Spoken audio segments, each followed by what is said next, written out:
This is Lane Rano from the campus of Dixie State University. We're talking today on A Story to Tell with the candidate for the St. George City Council. Bryan, how are you? Good. How are you doing, Lane? Fantastic. And if I wasn't, I'd lie about it. Okay. My aged mother used to say, if you can't have anything else, you can have a positive attitude. That's right. Every day we can make a choice how we're going to respond. She's the same one that said, when I asked her if I should ask that cute little blonde girl for a date in the 3rd grade, she said, go ahead and ask. All she can do is say no. She said no, and I switched to brunettes. Oh, funny. That was really bad, wasn't it? Don't tell anybody I said that. Okay. All right. Well, tell me a little bit about yourself. Yeah, thanks for having me. My name is Bryan Thiriot. I'm a candidate for St. George City Council, and a little bit more about myself is Southern Utah is my home. St. George is where I was born. This is where I'm raising my family. I have 3 kids, have a beautiful, fun-loving wife, and we worship here in this community. We recreate. My kids play soccer here, and I work here and truly enjoy living in Southern Utah. If your kids play soccer, you must know about soccer. Explain soccer to me. I've never figured it out. Yeah. You tell me too. I'm the oldest of 6 boys. We played basketball. We had enough to play a team, to make our own team. And so soccer is actually a new sport for me too. It's hard to believe you can't use your hands. Yeah. The goalie can use their hands? Yes, yeah. But the other people can't. And you can use your head, right? Use your head? Mm-hmm. Well, that's right. We had a daughter that was really good in soccer, so I learned a little bit about it. Yeah. Why are you running for the city council? Well, 2 years ago, I thought I'd put my name on the ballot to run for St. George City Council. I'm not afraid to lose, which I did, but I'm here again, and I love this area of St. George. Many people might not know this, but I did live sometime out in Dixie Downs on the west side of St. George. I remember going with my grandma and watching the horse races up at Dixie Downs. That track's no longer here. And this is where I went to high school. This is where my kids are at. I care about the quality of life that we have here, and also the safety. When you have a lot of people moving into St. George here for that quality of life reasons of clean air and good life, there's something to be said. You went to school in Las Vegas, didn't you? I did, yes. I did go to school in Las Vegas. Elementary school? Elementary school. What was the name of the elementary school? The elementary school I went to was C.C. Rano. I knew that, that's why I asked. How do you know that? It was my uncle, I think, named after. Okay. Yeah. And there was another student there that has some notoriety. Yeah. What's his name? Marco Rubio. Actually, they call him Senator Rubio today. Yeah, from well, Florida. That's kind of clever of them. Yeah. Floridians call him Senator Rubio. He actually ran for president too. Yeah, I heard that. Yep. I saw him in Salt Lake. Yeah. Well, I saw and spoke with him in Vegas when he was running for president at that time. So you still stay in touch with him? Not as frequent. His life is certainly busy, but we stay in touch with him and the family. Well, he comes from a very good family. In fact, if I look at when I kind of got my drive and start into local politics, it'd probably be with my mother and also Marco Rubio. There was one time in Las Vegas, a jail, and it was called a temporary jail, was going to be built just off of Bonanza. And my mother said, Marco, Bryan, take this petition around, and just like your clipboard, I need you to go get signatures from all of these neighbors, because we don't want that temporary jail 5 blocks from where we live. And so I remember Marco and I just going around the neighborhood, and that could be how we got started. How old were you? We had to have been like 10, 11 years old doing that together. So you've been political a long time. Yeah, but I also know, Lane, that the irony in all that is the most permanent program in any government, whether local, state, federal, is a temporary program. And to this day, when I go down there, that temporary jail's still there. So it did come through. in Vegas. Well, didn't Ronald Reagan have a comment about government and temporary programs or something? You'll have to educate me. I can't remember that. Well, they just keep going no Yeah. matter what. Yeah. Well, let's go back to your family for a minute, your personal family. Tell me about them. So we live here. My kids go to school here. I have 3 kids, 2 boys, 1 girl, and we go to gymnastics. We get our kids out to school. My daughter truly loves going to Dixie. I look forward to her going to Dixie High School. That's where I went. I'm a flyer, graduated as a flyer. It's kind of been interesting for me to see the school system kind of change here in Washington County. When I was going to school, there was only Dixie and Pineview, and that was it as far as high schools here. And now you have Snow Canyon, Desert Hills, the new Crimson School coming on. So lots of change happening, especially when you have an overall 30,000 school students in our Washington County school system. It's growing. Yeah. How'd you meet your wife? I met my wife right here at Dixie State. She was in student government here at Dixie. I'd just returned from my mission to the Philippines. I started up school here. I went to a dance. I had a cousin that actually introduced me to my wife. And we've been married 22 years, and I've been chasing her still to this day. But I actually had to go up to Ogden to convince her to marry me. But here's the little secret, and I'll share with your viewers as well, is that my wife said that she always wanted to marry a local from St. George because this is where she wanted to live. And I've just recently learned that that's the reason why she married me, is because I was a local here in St. George. And I'd be able to bring her back here. So it wasn't your charisma? No, not at all. Far from that. Yeah. It was the clean air that's here in St. George compared to up north in Ogden. Less traffic. Why were you in Ogden? How did you? Well, that's where my wife's from. She's from a little town called Thiriot, just west of Ogden. And so I spent 10 years going to Ogden, or living in Ogden, I should say. My wife and I, after we graduated here from Dixie State, we went to Weber State University, where I graduated in political science. I ran for student body office. I was elected as a student senator on the social and behavior science senator. And so I got a little bit of flavor more of getting involved with my environment, community, and people. My wife's from Ogden. Okay, good. Ogden's a good spot. And I'm from Panaca. Have you ever heard of Panaca, Nevada? You know, Lane, I have heard of Panaca. My father grew up in Panaca, and his family. He was Roger Thiriot. Thiriot's not a very common name. The only common theme here in St. George that people know and associate with is with my mother, Mrs. Thiriot, who was the late kindergarten teacher over at East Elementary. But Panaca, we still love to go over there. We enjoy going to Cathedral Gorge. I don't want to get that secret out too far because it's a nice secluded area, campground, to be able to go and enjoy nature. It's fantastic. Yeah. Your family lived about a block and half a block from where we live. Okay.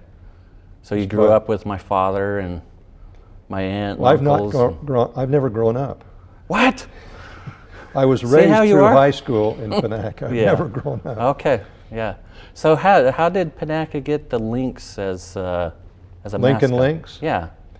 Well, they were the Lincoln Lynx as far back as I can remember, and that's a long time ago. There's a L for the Lincoln County up on the hill there, the L hill. Yeah.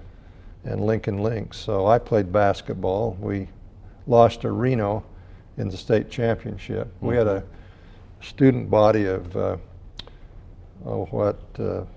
200 people. Wow. Played Reno High School for the state championship, and they had like 1,500 students. Oh. We lost to them by 8 points, I think. Yeah. So that was pretty good for little kids from Panaca. Yeah. But this is not about me, it's about you. Yeah, thank you. You worked for a senator once. Yeah, I did. What was that like? That was a lot of fun. It's very fast-paced, lots of different federal issues. It was back during the time when President Clinton was president, and then President Bush, and then President Obama. So, of course, each president has their own policies that they do, and it was fun learning and knowing how to navigate through the federal bureaucracy. That's one experience I think I could add to the current St. George City Council, is being able to navigate through federal bureaucracies. I was going to ask you, what do you bring to the city council, or would bring, that the others don't? Yeah, I think I could bring that. My education, I graduated from the University of Utah with a graduate degree in public administration. If St. George or the state of Utah ever looked at doing a boundary adjustment between Arizona and Utah, my master's research was out at Wendover during the time when West Wendover and Wendover, Utah were looking at actually merging. It came very close, but of course that didn't happen. Now, out of my research for a boundary adjustment of state lines, the biggest complaint and criticism from everybody, it didn't matter male, female, old, young, the biggest criticism was we do not want to see a wart on the side of Nevada and Utah with a little circle boundary. The wart? Yeah, they called it a wart. Yep. Well, they could just change the boundary all the way down. Yeah, could, right. Yeah. Maybe it'd put Panaca back in Utah. Well, at one time, and this is probably a future show for you, is there was a tax dispute between Nevada and the folks who lived in Panaca and Washington County. The folks who lived in Lincoln County, they were actually coming in to Washington County to pay their property taxes because they did not want to become part of Nevada. So I think that would be a great show for you in the future to learn and share with your viewers. Well, you can find out about it, and I'll interview you again about Okay, that. all right. Sounds like I've done a little research on that. Family history research, that is. Well, you're related kind of to Gordon B. Hinckley, aren't you? Yes, I am. How does that work out? Yeah. I didn't know him very well, but my uncle married his sister, and then President Hinckley's sister married my uncle. And so we were married into the Hinckley family, I should say. So your Uncle Don yes. and Aunt Sylvia You know him. are Yeah. buried 20 feet from my father and mother Okay. in Panaca. Yeah. Yeah. And Sylvia was Gordon B. Hinckley's sister. Right. Well, right. still is. Yeah. Yeah. It's a small world. So the Hinkleys even have a tie and connection to Panaca. Right. Well, everybody does. Yeah. And if they don't now, they will. That's right. Yeah.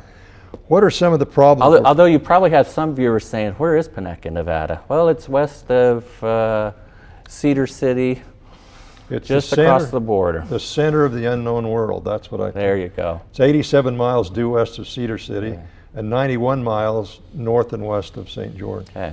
Yeah, Center of the unknown world. that's right. Yeah. Well, let's talk about St. George. Yeah. Let's talk about the Northern Corridor. Okay. Does the City Council have anything to do with that? Yes, absolutely. It's St. George City. If we do not get the Northern Corridor, the boulevard and every other surface street that we have is going to shut down. And we have got to, I feel like as a member of the City Council, we've got to be able to move our people around to get from point A to point B. Because there are soccer games that need to be attended. That's and- right. and- Soccer games. yeah. As well as employment, education, getting kids to school. You had the Dixie Montessori that's just right there in Dixie Springs that parents with that charter schools could get their kids over to school. And it's in the best interest of St. George City to see that through, in that the boulevard will truly shut down. Too much gridlock. Well, isn't there a plan to widen that now? Or no, I don't know. There's a plan to widen Bluff. Yeah, Bluff. Yeah, Okay. correct. In certain sections of Bluff, there is a plan to Right. widen that. That's going to be a nightmare Yeah, while they do it. yeah. Water. Yes. It's very important to us. What are we going to Extremely do about it? important. We need to keep planning for water.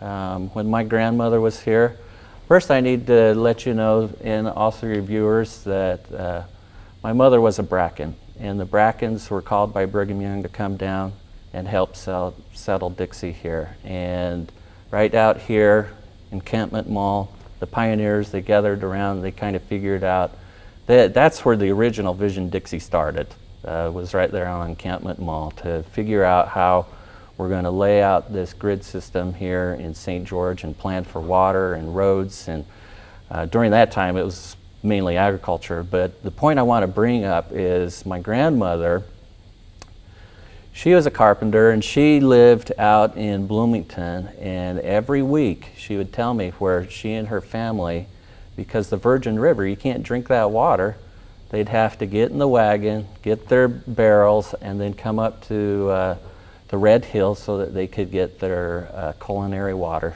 to be able to drink and sustain themselves. And today we have advancements where we can run water through pipes. Yeah, there's certainly cost to it, but when I look at those costs, the state of Utah, with the governor, he just barely released an overall water report for the whole state and infrastructure needs. That, just in the needs and maintaining infrastructure throughout the state of Utah, is a $15 billion investment to maintain with all of that. So it's important to us. A lot of folks will ask, well, why can't we do more conservation? Yeah, we can certainly do that. And why can't we go after other water resources? Well, in 2009, you had the Washington County Lands Bill out there on the Beaver Dam Wash. The year before or two, the Beaver Dam in Nevada had breached, and so that water's flowing, but in the legislation, the Water Conservancy District was not able to build a dam there. You know, it was excluded. So, all right, you can't build a dam to create water over here on the west side of the county, so we've got to look elsewhere. The current city council here on St. George, they're looking at doing very expensive treatment for arsenic to make sure that we have clean water when we're drinking. And so that's extremely expensive. So Is there a problem with the water now? no, I think our water's all good right now. But as they source. as they start to tap into those Right. sources, it's going to have extremely large amounts of arsenic in them. So, yeah. We ought to be looking at all the possibilities. Yeah, and one question that I'm always asked is, well, all the water, you see this water just flowing down in the gutters, like on 200 East, you know, during the middle of the day. Well, some of that water that's flowing through the gutters going down is being pumped because there's a lot of water underneath our area here, and so our homes. You don't want that water in your home, so it's constantly being pumped, and you're seeing it flowing in the gutter, and some of that water's being reused down in the school system, you know, as a secondary. Right here on Dixie State University, they use secondary water to water the grass. I read in the paper the other day, or saw it on television, that by 2050, there'll be 500,000 people in Washington County. 2.5 times what Yeah. there are now. Yeah. Do we need to For do you, it? for you and I that have lived up in Ogden, you know, we kind of have a taste of that and see what that looks like, you know, with that population. And I hope in that 500,000 population projection that the state's projecting out there, I hope that my children find 3 housing permits that they too can live right here in St. George as well.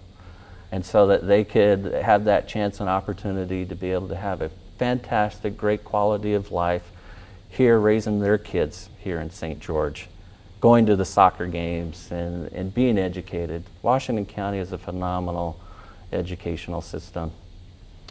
It's a beautiful place to live. You know, in my misspent youth, the theme down here was where the Dixie, Utah's Dixie, where the summer sun spends the winter. Yeah, yeah. Can we work with somebody to get the summer sun to spend the summer somewhere else? Wouldn't that be nice? Yeah, yeah. Although, you know, early this morning, I'm sure you were woken up by the rain that came in this morning too. You know, it's well needed. Anytime we get rain in this area, just not all at once, because we don't want all the big floods that have come through. But it certainly helps to cool it down. One of the questions that come up, code enforcement. We've got a lawsuit still going along and some other people, and I talk to people, and that's one of the things that occasionally comes up. What's your take on that? Well, I haven't heard directly on code enforcement this time, as I've been out talking to different folks here in St. George. I have to, it's a legal matter right now. I understand it's still in the court system. But code enforcement, let me just share with you and your viewers my own experience with it, right? During the 80s, we had a neighbor that was very difficult to live next to. And she had a dog that would constantly bark. And so I remember one day my dad said, "Bryan, you know how to do woodworking. Will you just build me this 10-foot fence and make it 10 foot high?" And I said, "Oh, I can do that." And so I put this fence together and I put it between my neighbor and I. And then a few months later, and this was during the 80s, and then a few months later, all of a sudden my dad gets this letter from St. George City saying that you do not have a permit to have this fence between you and your neighbor, and you have to cut it down, and it's got to be a certain size. And so anyway, we ended up at that time in the 80s cutting that fence down so that we could comply with So it was a St. height George requirement or limit? Yeah, it was a height requirement, you know. And I was a teenager. I didn't know anything about, you know, government process and things like that. But I just want you to know that we do have to all live under the rule of law. And if we don't like the law, we need to look at fixing and changing the law. Also, if I could just add with that same neighbor,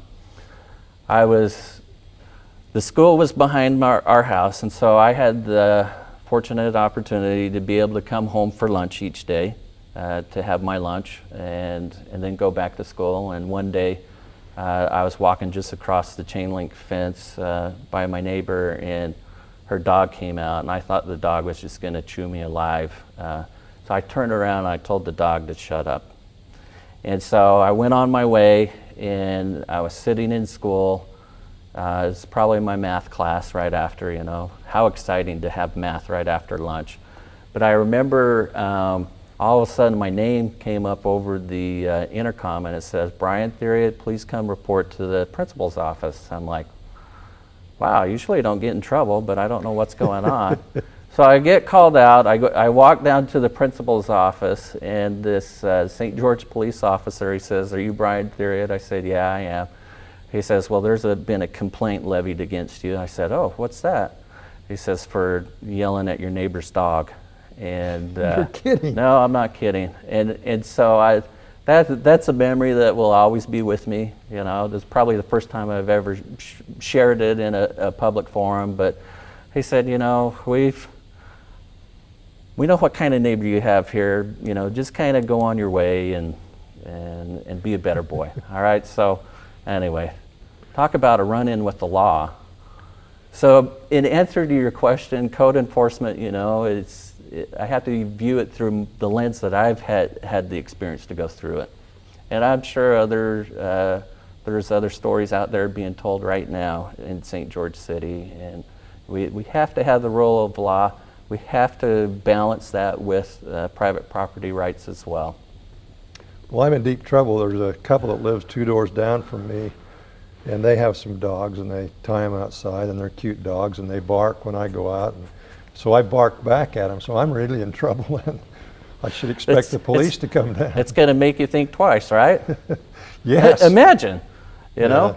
Middle school, and you're called out of your classroom to come sit down with a police officer because you told a dog to be quiet. Well, I'll stop barking at the dogs. We got 2.5 minutes left. Great. Tell me a little bit about what you're doing now with the 5 county situation. Okay, so my day job is I work for 5 county association of governments. It includes Washington, Beaver, Garfield, Kane, Iron County, and it's basically, this is where I believe I get the experience in federal budgeting, public budgeting for local and state, in working with this organization to do human services, natural resources, transportation, and community action and aging services. And so I think that's a benefit that I could bring to the St. George City Council. You mentioned Vision Dixie. Yeah. How much attention should we pay to that? Well, it's a guide. I've said it before in the that it's a guide. It should never be a dictating plan for us. You know, I look around where there's homes that are being built in town that have been vacant lots for a long time. That's great. You know, the infrastructure is already there. The roads, the water, the sewer, it's already there. And so for these homes to be built where it's been vacant before is good. We've got 1 minute and 30 seconds left. Great. What's your final words? Great. Well, my final words are, again, my name is Bryan Thiriot. I'm running for St. George City Council. This election will be August 15th. You have 2 votes. I asked for one of those votes from you to be able to serve on St. George City Council. I believe that I have the experience, the drive, and I want to be accountable to you as a constituent and member of the St. George community. Our family loves it here. We enjoy it here truly. And again, vote for Bryan Thiriot August 15th. Well, Bryan, thank you very much for being on the show. I interviewed you once before. Yeah. A long time ago. It's easier the second time. The first time it was kind of hard, but it gets better. Well, the next time it'll be even easier. Okay, great. Thank you for being with us on A Story to Tell. We've been talking with Bryan Thiriot. This is Lane Ronno. Thank you for being with us.